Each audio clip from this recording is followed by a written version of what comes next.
दोस्तों, माता सीता भगवान श्री राम की बुआ थी। जी हाँ दोस्तों, इस बात को सुनकर अब आप चौंक गए होंगे कि हमने तो यह सुना है कि भगवान श्री राम की पत्नी माता सीता थी। तो दोस्तों, माता सीता भगवान श्री राम की बुआ कैसे हुई?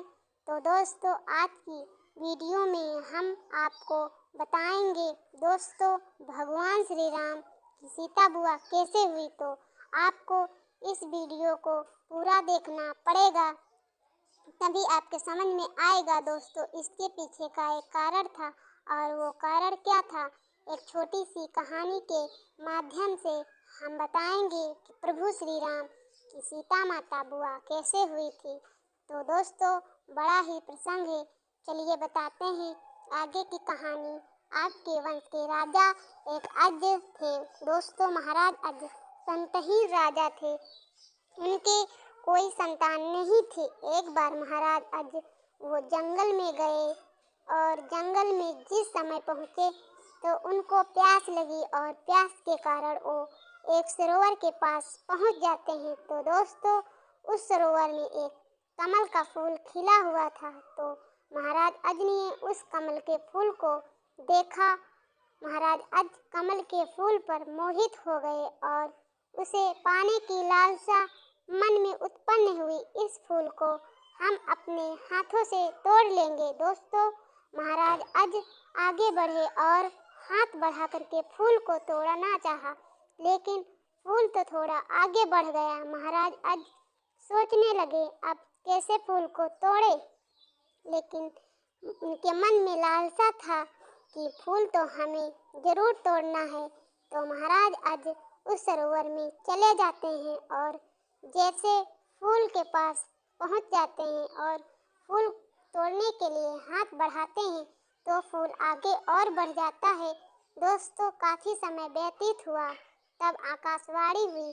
आकाशवाणी यह हुई कि जिस राजा के कोई संतान नहीं है वह इस कमल के फूल को तोड़ नहीं सकता, यानी पा नहीं सकता। तब महाराज अज को बड़ा गिलानी पैदा हुई। महाराज अज वहाँ से वापस लौट आते हैं और उन्होंने भगवान शंकर की तपस्या की।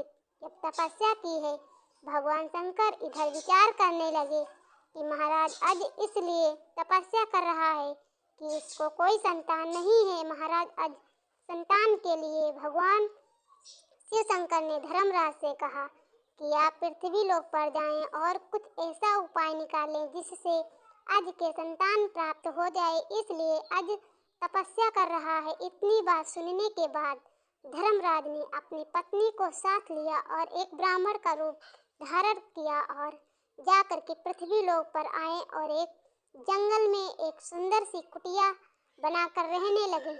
इधर महाराज अज अपने राज दरबार में बैठे हुए थे, तो उसी समय धर्मराज, जो कि ब्राह्मण के भेष में थे, वो भिक्षा लेने के लिए महाराज के यहाँ पर पहुँचे थे और भिक्षा का प्रसंग रखा। तो महाराज अज ने कहा अपने मंत्रियों से, कहिए ब्राह्मण हैं और जो भी दान लेना चाहते हैं आप उनको उतना दान दे देना चाहिए। धर्मराज कहने लगे, हमें प्रजा का दान नहीं चाहिए, बल्कि आपकी मेहनत का दान चाहिए।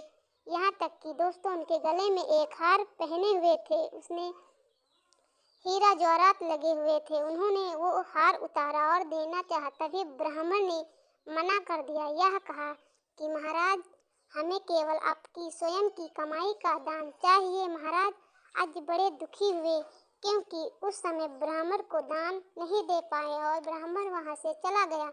ये बात महाराज अज को बड़ा खराब महसूस हुई। तो अर्धरात्रि के समय भेष बदल करके एक लोहार के वहाँ पहुँचे, और लोहार के यहाँ पहुँचे तो लोहार लोहा पीट रहा था। तो महाराज अज ने उसके यहाँ मजदूरी की, यानी लोहे की पिटाई की। जब सुबह हुआ तो उसे लोहार ने महाराज अज को एक टका दिया, और टका ले करके महाराज अज अपने रथ पर सवार होकर उस जंगल में उसी ब्राह्मण के यहाँ पर पहुँचे। तो वहाँ देखा कि ब्राह्मण कुटिया पर नहीं है, तो उनकी धर्मपत्नी थी। तो धर्मपत्नी से जाकर के कहा कि ब्राह्मण तो नहीं है, यह टका एक टका है जो हमारी मेहनत का है, आप उन्हें ज़रूर दे देना। इतनी बात सुनने के बाद उन्होंने टका ले लिया और महाराज अज वहाँ से चले गए। दोस्तों, थोड़ी देर के बाद जब ब्राह्मण वहाँ पहुँचे तो उनकी पत्नी एक टका दिया और कहा कि महाराज आज एक टका दे करके गए हैं, भिक्षा के रूप में आपने मांगा होगा। जब एक टका की बात हुई तो उन्होंने एक टका लेकर के अपने हाथ में लिया और ब्राह्मण ने गुस्से में आकर के, क्रोध में आकर के उस टक्के को जमीन पर मार दिया कि इतना बड़ा राजा होने के बाद हमें एक टका दिखाता है। और उस ब्राह्मण ने जैसे टके को जमीन में मारा तो दोस्तों प्रमाण यह मिलता है कि जमीन फट गई। और जब जमीन फट गई तो उस जमीन से एक रथ निकला जो कि सोने का था। तो दोस्तों रथ ऊपर आया।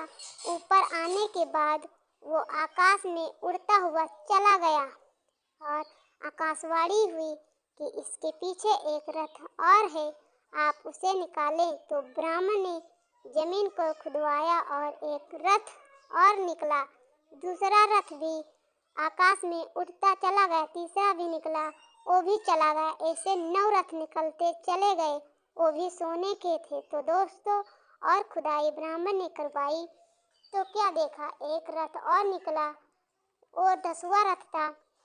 और 10वां रथ था जो देखा, उस रथ पर एक छोटा सा बालक सवार था। उस रथ को निकलवाया और ऊपर आया तो उस बालक को उन ब्राह्मण ने ले लिया और मन में सोचने लगे कि यह सब उस राजा की लीला है।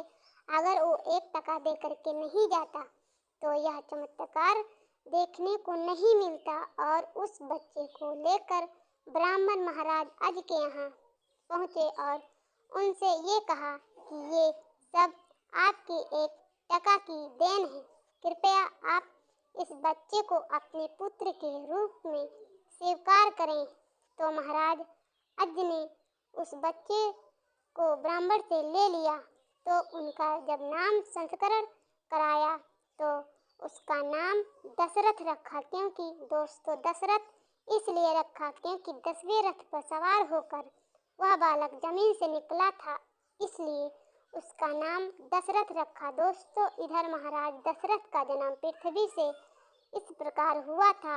अब दोस्तों बात आती है कि सीता माता राम की बुआ कैसे हुई थी। तो दोस्तों थोड़ा प्रकाश आपको बताते हैं कि रामायण एक अद्भुत प्रसंग है कि माता सीता का जन्म कैसे हुआ था।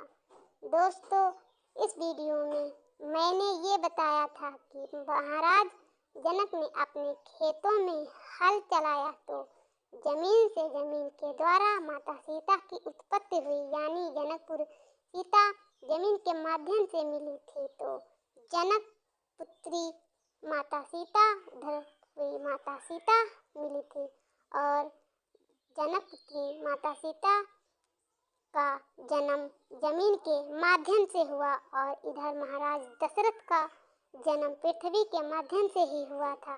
तो पृथ्वी के पुत्र महाराज दशरथ हुए और इधर पृथ्वी की पुत्री माता सीता हुई।